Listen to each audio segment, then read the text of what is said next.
ಇಡೀ ರಾಜ್ಯಾದ್ಯಂತ ಈ ಕಾಂಗ್ರೆಸ್ ಸರ್ಕಾರ ಒಳ ಮೀಸಲಾತಿ ಭಾರತೀಯ ಜನತಾ ಪಕ್ಷ ಸರ್ಕಾರ ಇದ್ದಾಗ ಏನು ಜಾರಿಗೆ ತಂದಿತ್ತು ಅದನ್ನು ಸರಿ ಮಾಡ್ತೀವಿ ಅಂತ ಹೇಳಿ ಓಟನ್ನು ತೆಗೆದುಕೊಂಡು ಅಧಿಕಾರಕ್ಕೆ ಬಂದಾದ ಮೇಲೆ ಅಬ್ಸಲ್ಯೂಟ್ ಮೆಜಾರಿಟಿ ಬಂದಾದ ಮೇಲೆ ಮತ್ತೊಮ್ಮೆ ದಲಿತರಿಗೆ ಅನ್ಯಾಯ ಮಾಡುವಂಥ ಕೆಲಸವನ್ನು ಮಾಡಿದ್ದಾರೆ. ತಮಗೆಲ್ಲರೂ ಕೂಡ ಗೊತ್ತಿದೆ, ಈಗಾಗಲೇ ಒಳ ಮೀಸಲಾತಿ ವಿಚಾರದಲ್ಲಿ ಹಾವನೂರು ವರದಿ ಇರ್ಬೋದು, ಸದಾಶಿವ ಆಯೋಗ ವರದಿ ಇರ್ಬೋದು, ಮಾಧುಸ್ವಾಮಿ ವರದಿ ಇರ್ಬೋದು, ನಾಗಮೋಹನ್ ದಾಸ್ ವರದಿ ಇರ್ಬೋದು, ಕಾಂತರಾಜ್ ಆಯೋಗ ಇರ್ಬೋದು, ಇವರೆಲ್ಲರೂ ಕೂಡ ವರದಿ ಕೊಟ್ಕೊಂತ ಬಂದಿದ್ರು. ಆದರೆ ಮೊನ್ನೆ ಅವರು ಘೋಷಣೆ ಮಾಡಬೇಕಾದಾಗ 3 ಗುಂಪುಗಳನ್ನಾಗಿ ಮಾಡಿ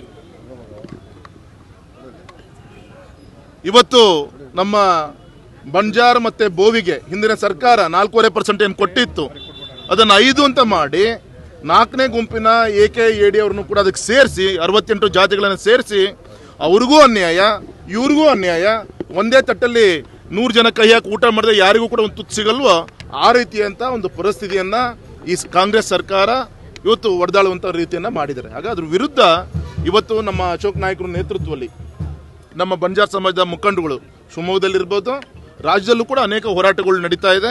ಹಾಗಾಗಿ ಈ ರೀತಿ ಮೀಸಲಾತಿಯಲ್ಲಿ 4ನೇ ಗುಂಪಿಗೆ ನೀವು ಬಂಜಾರ ಬೋವಿಗೆ ನೀವೇನು ಅನ್ಯಾಯ ಮಾಡಿದಿರಿ ಅದನ್ನು ಸರಿ ಮಾಡೋವರೆಗೂ ಕೂಡ ಅವರು ಯಾರು ಕೂಡ ವಿಶ್ರಮಿಸಲ್ಲ. ಆದಷ್ಟು ಬೇಗ ಕಾಂಗ್ರೆಸ್ ಸರ್ಕಾರ ಸ್ಪಂದನೆ ಮಾಡಬೇಕು, ಅವರ ನೋವಿಗೆ ಸ್ಪಂದನೆ ಮಾಡುವಂಥ ಕೆಲಸವನ್ನು ಮಾಡಬೇಕು ಅಂತ ನಾನು ಈ ಸಂದರ್ಭದಲ್ಲಿ ನಾನು ಒತ್ತಾಯವನ್ನು ಕೂಡ ಮಾಡ್ತೀನಿ. ಮಾತಿತ್ತಿರೆ ತೆರಿಗೆ ದುಡ್ಡು ಅಂತ ಭಾಷಣ ಮಾಡುವಂಥದ್ದು ತುಂಬ ಜನ ಇದ್ದಾರೆ ನಮ್ಮ ನಾಯಕರುಗಳು. ಆದರೆ ಅದೇ ತೆರಿಗೆ ದುಡ್ಡು 150 ಕೋಟಿ ಖರ್ಚು ಮಾಡಿ ವರದಿಯನ್ನು ಕೊಟ್ಟಂಥ ವರದಿಯನ್ನು ಈ ಮತ್ತೊಮ್ಮೆ ನಾನು ಜನಗಣತಿ ಮಾಡ್ತೀನಿ, ಅದು ಜನಗಣತಿ ಅಲ್ಲ, ಅದು ಸಾಮಾಜಿಕವಾಗಿ ಆರ್ಥಿಕ ಸಮೀಕ್ಷೆ ಮಾಡ್ತೀನಿ ಅಂತ ಹೇಳಿ ಬರೋ ಹೆಡ್ಲೈನ್ ಒಂದು ಚೇಂಜ್ ಮಾಡ್ಕೊಂಡು ಇವತ್ತು ಹೇಳ್ತಾ ಇದ್ದಾರೆ. ಹಾಗಾಗಿ ಅದಕ್ಕೆ 450 ಕೋಟಿ ನಿನ್ನೆ ಘೋಷಣೆ ಮಾಡಿದ್ದಾರೆ. ಇನ್ನೂ ಅವಶ್ಯಕತೆ ಇದ್ದರೆ ಇನ್ನೂ ಹೆಚ್ಚಿಗೆ ಕೊಡ್ತೀವಿ ಅಂತೇಳಿ ನೀವೇ ಮಾಡಿದಂಥ ಆಯೋಗ, ನಿಮ್ಮದೇ ಆಯೋಗ ಕೊಟ್ಟಂಥ ವರದಿಯನ್ನು ನೀವೇ ನಂಬಲ್ಲ ಅಂದಮೇಲೆ ಮತ್ತು ಏನು ಮಾಡಲಿಕ್ಕೆ ಚೆಲ್ಲಾಟ ಮಾಡೋಕ್ಕೆ ಹೊರಟಿದ್ದೀರಿ ಅಂದರೆ ಎಲ್ಲೋ ಒಂದು ಕಡೆಗೆ ಈ ನಿಷ್ಕ್ರಿಯ ಸರ್ಕಾರ ಯಾವುದೇ ಅಭಿವೃದ್ಧಿ ಕೆಲಸ ಕಾರ್ಯಗಳು ಆಗ್ತಾ ಇಲ್ಲ. ಗ್ಯಾರಂಟಿ ಅಂದ್ಕೊಂಡು ಅವ್ರದೇ ಮನೆಯಿಂದ ಬೇರೆ ಇನ್ನೊಂದು ಜೋಬಿಂದ ದುಡ್ಡು ಕಿತ್ಕೊಂತಿರೋಂಥ ಈ ಸರ್ಕಾರ ಜನರ ಮನಸ್ಥಿತಿಯನ್ನು ಬೇರೆ ಕಡೆ ಸೆಳೆಯೋಕ್ಕೋಸ್ಕರ ಈ ರೀತಿಯಂಥ ಒಂದು ದೊಂಬರಾಟವನ್ನು ಇದು ಮಾಡ್ಕೊಂಡು ಬರ್ತಾ ಇದೆ. ಹಾಗಾಗಿ ಜನ ಇದೆಲ್ಲದೂ ಕೂಡ ಗಮನಿಸ್ತಾ ಇದೆ. ಅದೇ ಸರ್ ಹೇಳಿದ್ದು, ಬಿಜೆಪಿ ಹಿಂದಿನ ಸರ್ಕಾರ ಇದ್ದಾಗ ಏನು ವರದಿಯನ್ನು ಒಳ ಮೀಸಲಾತಿ ಬಗ್ಗೆ ಘೋಷಣೆನ ಮಾಡಿದ್ರು, ನಾವು ಸರಿ ಮಾಡ್ತೀವಿ ಅಂತ ಹೇಳಿ ಅವು ನಿಮ್ಗೆ ನೆನಪಿರ್ಬೋದು, ನಮ್ಮನೆಗೂ ಕೂಡ ಕಲ್ಲನ್ನು ಬಿತ್ತು, ನಿಮ್ಗೆ ಗೊತ್ತಂಥ ವಿಚಾರ. ಆ ರೀತಿ ಒಂದು ಪ್ರಚೋದನೆ ಮಾಡಿ ಇಡೀ ರಾಜ್ಯಕ್ಕೆ ರಾಷ್ಟ್ರಕ್ಕೆ ಆ ರೀತಿಯಂಥ ಸಂದೇಶವನ್ನು ಕೊಡುವಂಥ ಒಂದು ಷಡ್ಯಂತ್ರನೂ ಕೂಡ ಮಾಡಿದ್ರು. ಆ ಟೈಮಲ್ಲಿ ಓಟನ್ನು ತೆಗೆದುಕೊಂಡ್ರು. ಈಗ ಮತ್ತೊಮ್ಮೆ ಅವ್ರಿಗೆ ಹೊಟ್ಟೆ ಮೇಲೆ ಹೊಡೆಯುವಂಥ ಕೆಲಸವನ್ನು ಈ ಸರ್ಕಾರ ಮಾಡ್ತಾ ಇದೆ. ಬೀದಿಗೆ ಇಳಿದು ಹೋರಾಟ ಮಾಡ್ತಿದ್ದಾರೆ. ಆ ಸೇವೆಲಾಲ್ ಮರಿಯಮ್ಮನ ಭಕ್ತರ ಒಂದು ಸಮಾಧಾನವನ್ನು ಅದು ಎಲ್ಲೋ ಒಂದು ಕಡೆ ನೀವು ವೀಕ್ನೆಸ್ ಅಂತ ಅಂದ್ಕೊಳ್ಳದೆ ಆದಷ್ಟು ಬೇಗ ಅವರ ವಿಚಾರಗಳಿಗೆ ಸ್ಪಂದನೆ ಮಾಡಿ ಅವ್ರಿಗೆ ನ್ಯಾಯವನ್ನು ಒದಗಿಸ್ಕೊಡ್ಬೇಕು ಅಂತ ನಾನು ಒತ್ತಾಯನ ಮಾಡ್ತೀನಿ ಸರ್. ತುಂಬ ಅನ್ಯಾಯ ಸರ್. ಒಂದು ಅನಿಸುತ್ತೆ ನಮಗೆಲ್ಲರೂ ಕೂಡ, ಏನು ಕಾನೂನು ಇಷ್ಟೊಂದು ಬಿಗಿ ಮಾಡ್ತಾ ಇದ್ದಾರಲ್ಲ ಸರ್ಕಾರಗಳು ಅಂತ ಅನಿಸುತ್ತೆ. ನೋಡಿ, ಅವನೊಬ್ಬ ಡ್ರೈವರ್ ಅಲ್ಲಿ ಒಳಗಡೆ ಮಲ್ಕೊಂಡಿದ್ದ ಟ್ರಕ್ಕರಲ್ಲಿ ಸಹಾಯಕನಿಗೆ ಸ್ಟೇರಿಂಗ್ ಕೊಟ್ಟಂಥ ಪ್ರತಿಫಲ ಇವತ್ತು ಅಲ್ಲಿ ಬೀದಿಲಿ ಹೋಗ್ತಾರಂಥ ಎಲ್ಲ ಯುವಕರು, ಇಂಜಿನಿಯರಿಂಗ್ ಕಾಲೇಜ್ ಗ್ರಾಜ್ಯುಯೇಟ್ಸ್ಗಳು ಇವತ್ತು ಕಣ್ಣೀರು ಹಾಕ್ತಾ ಇದ್ದಾರೆ. ಹಾಗಾಗಿ ಕಾನೂನು ಬಿಗಿ ಮಾಡಬೇಕು. ಇಂತಹ ತಪ್ಪು ಮಾಡಿದಂಥವ್ರಿಗೆ ಜೀವನ ಪರ್ಯಂತ ಅವರ ಲೈಸೆನ್ಸು ಕೂಡ ಕಿತ್ತಾಕಬೇಕು. ಮತ್ತು ಕಾನೂನು ಪ್ರಕಾರ ಬೇರೆ ಶಿಕ್ಷೆಗಳೇನಿದೆ ಅದಕ್ಕೆ ಒಳಪಡಿಸ್ಬೇಕು. ಅದು ಬಿಟ್ಟರೆ ಬೇರೆ ಏನಿಲ್ಲ. ಸರ್ಕಾರಕ್ಕೆ ನಾನು ಈ ಒತ್ತಾಯ ಮಾಡ್ತೀನಿ, ಆದಷ್ಟು ಬೇಗ ಸರ್ಕಾರ ಸ್ಪಂದನೆ ಮಾಡಿ ಆ ದುಃಖತಪ್ತ ಕುಟುಂಬಗಳಿಗೆ, ಆ ಯುವಕರು ನಾಳೆ ಪ್ರಪಂಚದಲ್ಲಿ ಏನೇನಾಗಿ ಬೆಳೆಯುವಂಥ ಒಂದು ಅವಕಾಶಗಳಿತ್ತು ಅದು ಕಳ್ಕೊಂಡಾಗಿದೆ. ಎಲ್ಲ ವಿದ್ಯಾವಂತರಿದ್ದಾರೆ. ಒಂದು ಹೆಚ್ಚಿನ ಒಂದು ಪರಿಹಾರ ಕೊಟ್ಟು ಅವರ ಒಂದು ತಂದೆ ತಾಯಿಯಂದರಿಗೆ ಒಂದು ಮುಂದಿನ ಒಂದು ಬೆಳಕನ್ನು ಕೊಡುವಂಥ ಕೆಲಸವನ್ನು ಮಾಡಬೇಕು ಅಂತ ನಾವು ಒತ್ತಾಯನ ಮಾಡ್ತೀವಿ. ಯಾವುದಕ್ಕೂ ಸಾಲಲ್ಲ ಸರ್, ಕಮ್ಮಿ ಅಂದರೂ ಕೂಡ ಇದಕ್ಕೆ ಬೆಲೆ ಕಟ್ಟೋಕ್ಕಾಗಲ್ಲ. ಆದರೆ ಈತ ಕಷ್ಟದ ಸಂದರ್ಭದಲ್ಲಿ ಸುಮಾರು 1 ಕೋಟಿ ರೂಪಾಯಿ ಆದರೂ ಕೂಡ ಒಂದು ಕುಟುಂಬಕ್ಕೆ ಕೊಟ್ಟರೆ ಅದೊಂದು ಫಿಕ್ಸ್ಡ್ ಡೆಪಾಸಿಟ್ ಇಟ್ಕೊಂಡು ಅದೇನೋ ಒಂದು ಜೀವನ ನಡೆಸೋಕ್ಕೆ ಅನುಕೂಲ ಆಗುತ್ತೆ. ನಾನು ಈ ಸಂದರ್ಭದಲ್ಲಿ ಒತ್ತಾಯನ ಮಾಡ್ತೀನಿ ಸರ್.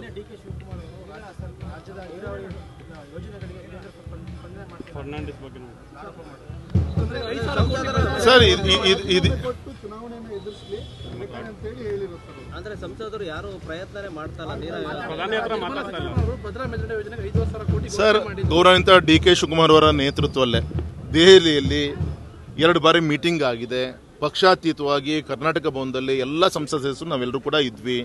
ನಮ್ಮ ಕೇಂದ್ರದ ಸಚಿವರಾದಂಥ ಪ್ರಹ್ಲಾದ್ ಜೋಶಿ ಅವರು, ನಿರ್ಮಲಾ ಸೀತಾರಾಮನ್ ಜಿ ಅವರು, ನಮ್ಮ ಸೋಮಣ್ಣ ಅವರು ಎಲ್ಲರೂ ಕೂಡ ಇದ್ದರು. ಎಲ್ಲ ಚರ್ಚೆ ಆಗಿದೆ. ಅವರೆಲ್ಲರ ನೇತೃತ್ವದಲ್ಲಿ ನಾವು ಹೋಗಿ ಮೆಮೊರಾಂಡಮ್ ಕೊಟ್ಟಿದ್ವಿ. ಇವರು ಸಬ್ಮಿಟ್ ಮಾಡುವಂಥ ಕೆಲವು ಟೆಕ್ನಿಕಲ್ ಮಿಸ್ಟೇಕಿಂದ ಇದು ಡಿಲೇ ಆಗ್ತಿದೆ ಹೊರತು ಬೇರೆ ಯಾವುದೇ ರಾಜಕಾರಣ ಇದರಲ್ಲಿಲ್ಲ. ಸರಿಯಾದ ರೀತಿಯಲ್ಲಿ ಕೇಂದ್ರ ಸರ್ಕಾರವನ್ನು ಕನ್ವಿನ್ಸ್ ಮಾಡಿ ಹಣ ತರುವಂಥ ಯೋಗ್ಯತೆ ಇವರಿಗಿಲ್ಲ ಬಿಟ್ಟರೆ ಬೇರೆ ಯಾವುದೂ ಇದರಲಿಲ್ಲ. ಅಭಿವೃದ್ಧಿ ವಿಚಾರದಲ್ಲಿ ಇವತ್ತು ತಾವೇ ಯೋಚನೆ ಮಾಡಿ, ಸ್ವಾತಂತ್ರ್ಯ ಬಂದ ಮೇಲೆ ಇವ್ರು ಮಾಡಿದಂಥ ಅಭಿವೃದ್ಧಿ ಕೆಲಸಗಳು ಎಷ್ಟು, ಇವತ್ತು ನಾವು ಹೆಂಗೆ ನೀರಾವರಿ ಯೋಜನೆಗಳು ಮಾಡ್ತಾ ಇದ್ದೀವಿ, ಹೆಂಗೆ ನದಿ ಜೋಡಣೆ ವಿಚಾರದಲ್ಲಿ ಪಾಸಿಟಿವ್ ಇವತ್ತು ಕೇಂದ್ರ ಸರ್ಕಾರ ಯೋಚನೆ ಮಾಡ್ತಾ ಇದೆ. ಹಾಗೆ ಇವರಿಂದ ಪಾಠ ಕಲಿಯುವಂಥ ಅವಶ್ಯಕತೆ ಇಲ್ಲ. ಸರಿಯಾದ ರೀತಿಯಲ್ಲಿ ಒಬ್ಬ ಗೌರವಂತ ನೀವೊಬ್ಬರು ಅನುಭವಿ ಮಂತ್ರಿಗಳಿದ್ದಾರೆ, ಸರಿಯಾದ ರೀತಿಯಲ್ಲಿ ಕೇಂದ್ರದಲ್ಲಿ ಕನ್ವಿನ್ಸ್ ಮಾಡಿ ಅನುದಾನ ತರುವಂಥ ವಿಚಾರದಲ್ಲಿ ಪ್ರಯತ್ನ ಮಾಡಬೇಕು ಅಂತ ನಾನು ಒತ್ತಾಯನ ಮಾಡ್ತೇನೆ ಸರ್. ವಿಚಾರದಲ್ಲಿ ಮೋದಿ ಅವರ ತಾಯಿ ಅಂದ್ರೆ ಪ್ರಧಾನಿ ಅವರ ತಾಯಿನ ವಿಡಿಯೋ ಮಾಡಿ ಒಂದು ವೈರಲ್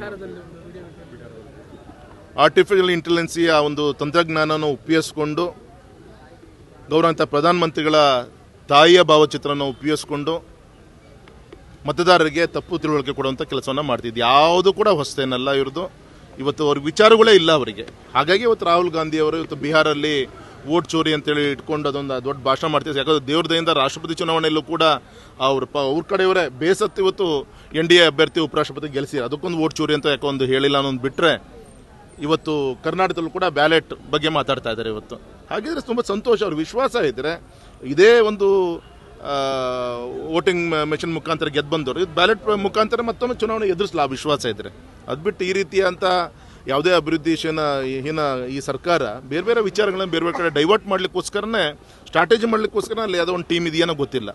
ಹಾಗಾಗಿ ಈ ಪ್ರಕಾರ ಈಗ ರಾಜ್ಯದಲ್ಲೂ ಕೂಡ ಇವತ್ತು ಬಿಹಾರಲ್ಲೂ ಕೂಡ ಮೋದಿಜಿಯವರ ತಾಯಿಯ ಒಂದು ಭಾವಚಿತ್ರವನ್ನು ಬೇರೆ ರೀತಿಯಲ್ಲಿ ಉಪಯೋಗಿಸ್ಕೊಂಡು ಅವಮಾನ ಮಾಡುವಂಥ ಪ್ರಯತ್ನ ಮಾಡ್ತೇವೆ. ಸರಿಯಾದ ರೀತಿಯಂಥ ಉತ್ತರವನ್ನು ನಾಳೆ ತುಂಬ ದಿನ ಕಾಯಬೇಕಿಲ್ಲ. ಇನ್ನು 2 ಮಂತ್ಸಲ್ಲಿ ಕ್ಯಾಲೆಂಡರ್ ಆಫ್ ಇವೆಂಟ್ ಅನೌನ್ಸ್ ಆಗುತ್ತೆ. ಉತ್ತರ ಆದಷ್ಟು ಬೇಗ ಸಿಗುತ್ತೆ ಸರ್.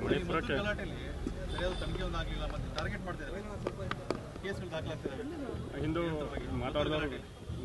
CT ರವಿ ಆಗಿರ್ಬೋದು, ಎಲ್ಲರೂ ನಾನು ನಿನ್ನೆ ನಿಮಗೆ ಮಾತಾಡಿದೆ. ನಾನು ಇದೇನು ಕಾಂಗ್ರೆಸ್ ಸರ್ಕಾರದಲ್ಲಿ ಇದೇನು ಯಾವುದೇನು ಹೊಸದಲ್ಲ. ಅವ್ರದ್ದು ಅಜೆಂಡನೇ ಅದು. ಅಲ್ಲಿ ಮೆಜಾರಿಟಿ ಇರುವಂಥ ಹಿಂದೂ ಧರ್ಮವನ್ನು ಅವ್ರ ಸಂಯಮವನ್ನು ಪರೀಕ್ಷೆಗೆ ಒಳಪಡಿಸುವಂಥ ಕೆಲಸ. ಅದ್ರ ಮುಖಾಂತರ ಒಂದು ತುಷ್ಟೀಕರಣ ರಾಜಕಾರಣಕ್ಕೋಸ್ಕರ ಇನ್ನೊಂದು ಧರ್ಮದ ಒಂದು ಪ್ರೀತಿ ಗಳಿಸೋಕ್ಕೋಸ್ಕರ ಈ ರೀತಿಯಂಥ ಒಂದು ಪ್ರಯತ್ನವನ್ನು ಹಿಂದೂ ಕೂಡ ಇದೇ ಮಾಡಿದ್ರು. ಇವತ್ತು ಕೂಡ ಅದು ಮಾಡ್ತಾ ಇದ್ದಾರೆ. ಇವತ್ತು ಜನ ಜಾಗೃತಗೊಂಡಿದ್ದಾರೆ. ಸರಿಯಾದ ಸಂದರ್ಭದಲ್ಲಿ ಒಂದು ಬುದ್ಧಿ ಕಲಿಸಿದೆ ಸರ್. ಮಣಿಪುರಕ್ಕೆ ಪ್ರಧಾನಿ ಅವರು ತುಂಬ ನಿಮ್ಗೆ ಗೊತ್ತಿರ್ಬೋದು, ಮಣಿಪುರದಲ್ಲಿ 2 ವರ್ಷದ ಮೇಲೆ ಅಲ್ಲಿ 2 ದೊಡ್ಡ ಸಮಾಜಗಳ ಮಧ್ಯೆ ನಡೆದಂಥ ಘಟನೆಗಳ ನಂತರ ಇವತ್ತು ಹೋಗ್ತಾ ಇದ್ದಾರೆ. ನಾರ್ತ್ ಈಸ್ಟನ್ನು ಒಂದು ದೊಡ್ಡ ಕೂಗು ಶುರುವಾಗಿತ್ತು. 7 ಸಿಸ್ಟರ್ಸ್ ಆಫ್ ದಿ ಕಂಟ್ರಿ ಅಂತ ನಾವೇನು ಹೇಳ್ತೀವಿ. ಆ ಕಡೆ ಭಾಗದ ಜನ ನಮ್ಮನ್ನು ದೇಶದಿಂದ ವಿಭಜನೆ ಮಾಡಿ ಅನ್ನೋ ಒಂದು ಮನಸ್ಥಿತಿಗೆ ಬೇಸತ್ತು ಹೋಗಿದ್ರು. ಆದರೆ ಇವತ್ತು 2014ಕ್ಕೆ ಮೋದಿಜಿಯವರ ಸರ್ಕಾರ ಬಂದ ಮೇಲೆ ನಾರ್ತ್ ಈಸ್ಟಿಗೆ, ಅದರಲ್ಲೂ ಮಣಿಪುರಿಗೆ ಹೆಚ್ಚಿನ ಅನುದಾನವನ್ನು ಕೊಟ್ಟು ನಾವೆಲ್ಲರೂ ಕೂಡ ಒಂದೇ ತಾಯಿ ಮಕ್ಕಳು ಅನ್ನೋ ರೀತಿಯಲ್ಲಿ ಅಲ್ಲಿ ಅಭಿವೃದ್ಧಿ ಕಾರ್ಯವನ್ನು ಮಾಡ್ತಾ ಇದ್ದಾರೆ.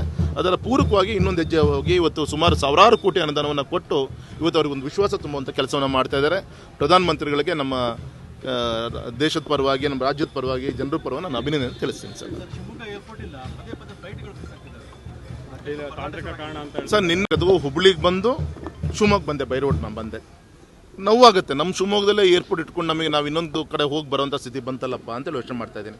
ಈ ಸಂದರ್ಭ ಇಷ್ಟು ಮಾತ್ರ ಹೊತ್ತೆ ನಾನು ದೊಡ್ಡ ತಪ್ಪು ನಾನು ಮಾಡಿದ್ದು ಅಂದರೆ ನಮ್ಮ ತಂದೆ ಮುಖ್ಯಮಂತ್ರಿಗಳು ಇದ್ದಾಗ ಶಿವಮೊಗ್ಗ ಏರ್ಪೋರ್ಟನ್ನು ರಾಜ್ಯ ಸರ್ಕಾರ ಮೇಂಟೆನೆನ್ಸಿಗೆ ಕೊಟ್ಟಿದ್ದೆ. ನಮ್ಮ ಎಲ್ಲ ಒಂದು ಕಡೆ ನಾನು ತಪ್ಪು ಮಾಡಿಬಿಡ್ನ ಅಂತೇಳಿ ಒಬ್ಬ ಸಂಸದರನ್ನ ನನಗೆ ಅನಿಸ್ತಾ ಇದೆ ಇವತ್ತು. ಯಾಕೆಂದರೆ ನಮ್ಮ ಏರ್ಪೋರ್ಟ್ ಅಥಾರಿಟಿ ಆಫ್ ಇಂಡಿಯಾಕ್ಕೆ ವಹಿಸ್ಕೊಟ್ಬಿಟ್ಟಿದ್ದಾರೆ ಪಿನ್ ಟು ಪ್ಲೈನ್. ಇವತ್ತು ಆದಷ್ಟು ಬೇಗ ಆಗ್ತಾಯಿತ್ತು. ಹಾಗಾಗಿ ಇವತ್ತು 1 ಕೋಟಿ ಬೇಕು ಅಂದರೂ ಕೂಡ ಇವ್ರು ಕ್ಯಾಬಿನೆಟ್ ಮೀಟಿಂಗು, ಟೆಂಡರು, ಪ್ರೋಸೆಸ್ಸು. ನಾನು ಈಗ ಹೇಳ್ತಾ ಇರೋದು, ಮೊನ್ನೆ ನೈಟ್ ಲ್ಯಾಂಡಿಂಗ್ ಫೆಸಿಲಿಟಿ ಇಲ್ಲ ನಮ್ಮಲ್ಲಿ.